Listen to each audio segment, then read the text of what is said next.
Hi everyone, I'm not going to really introduce myself, but I will speak about myself a little bit later.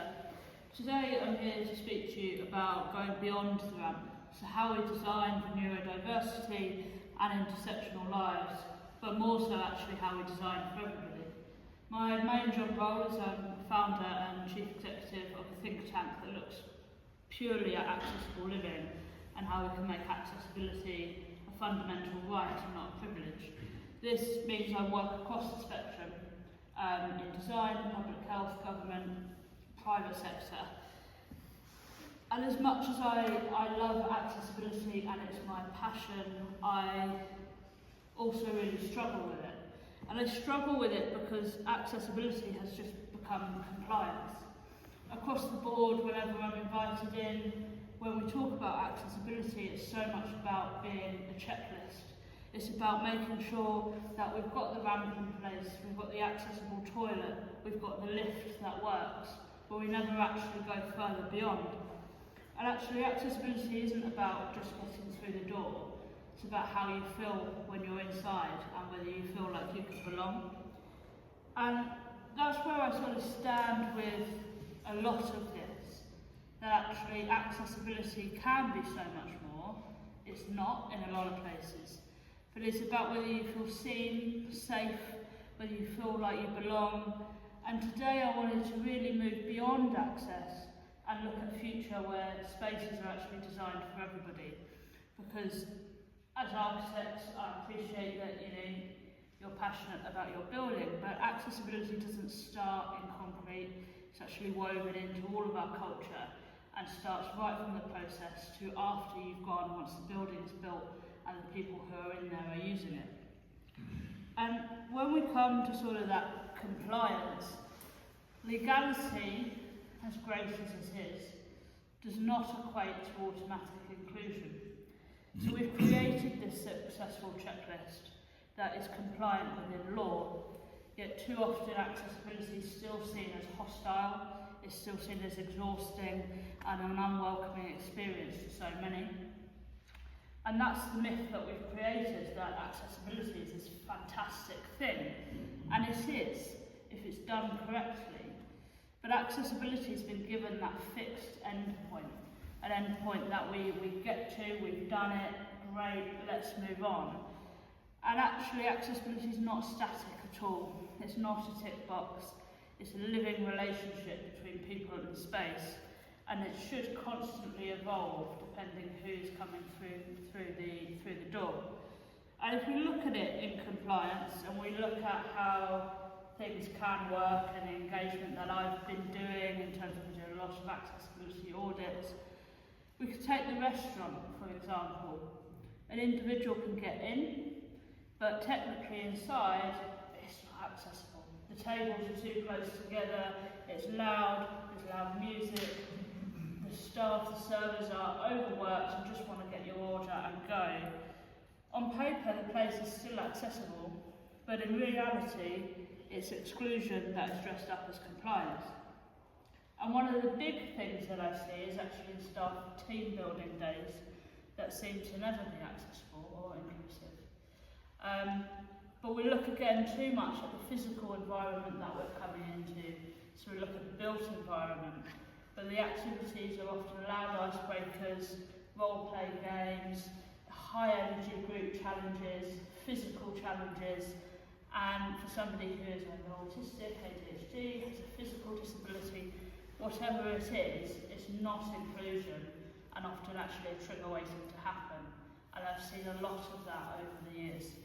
But the box was still ticked, and they still signed off that actually it's compliant and it's accessible.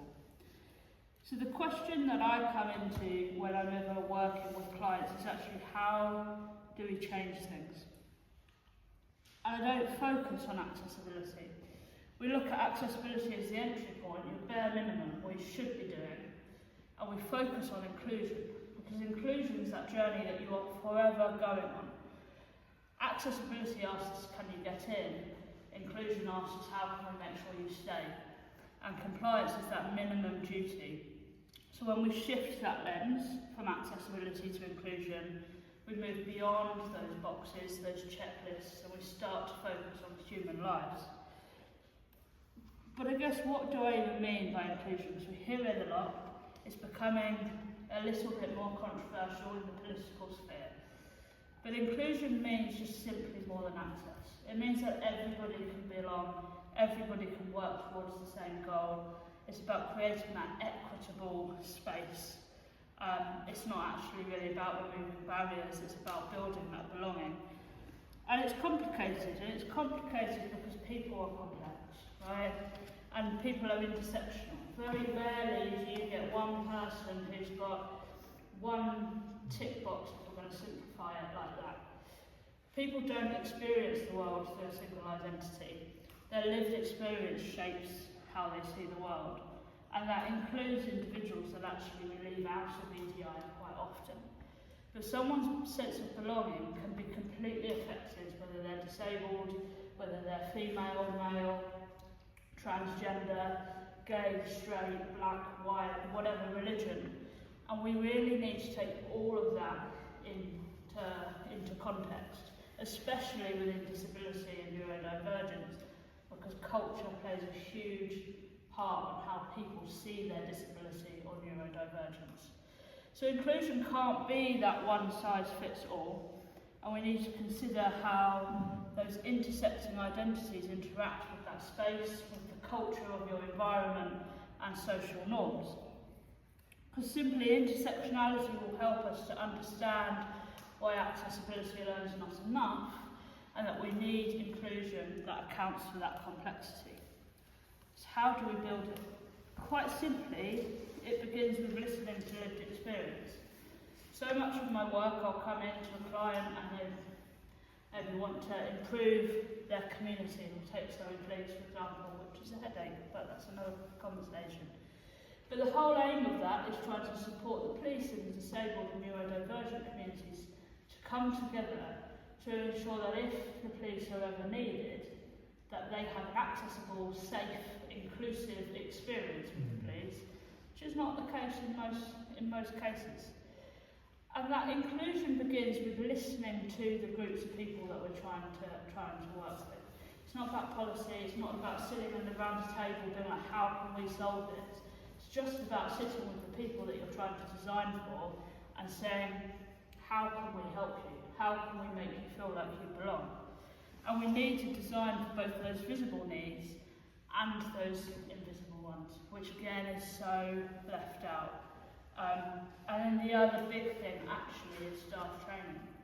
So often do I see people come in and they've got the most goodwill. Most people actually want to change or want to help or want to learn, but we don't provide real trauma-informed, neurodiverse experiences and training.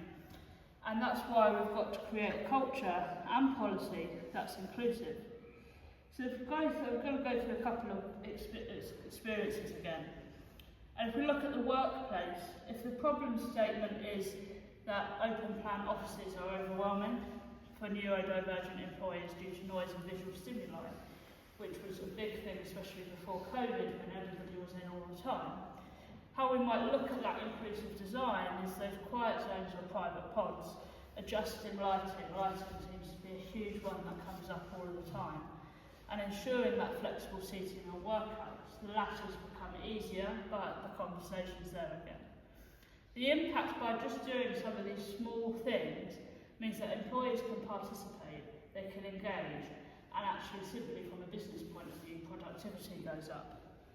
And we can also look at the team event, which I brought up earlier, about how all those workshops are loud, high energy or rigid.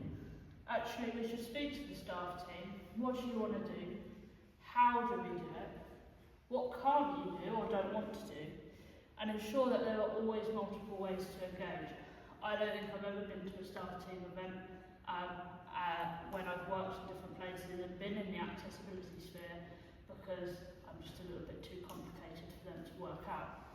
But if we do that, everyone can participate meaningfully.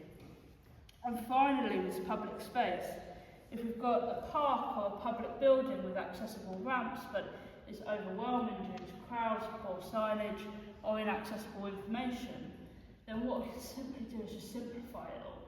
We can look at that clear, simple signage. We can create those quiet zones. We can create sensory-friendly features. And again, by just doing these small things, everybody is included. But I guess, this is my life's work, and I absolutely love it.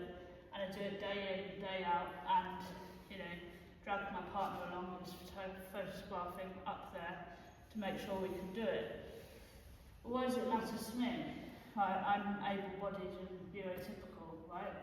But actually I'm not, but I get told that quite a lot. I don't look that way, I don't even present that way.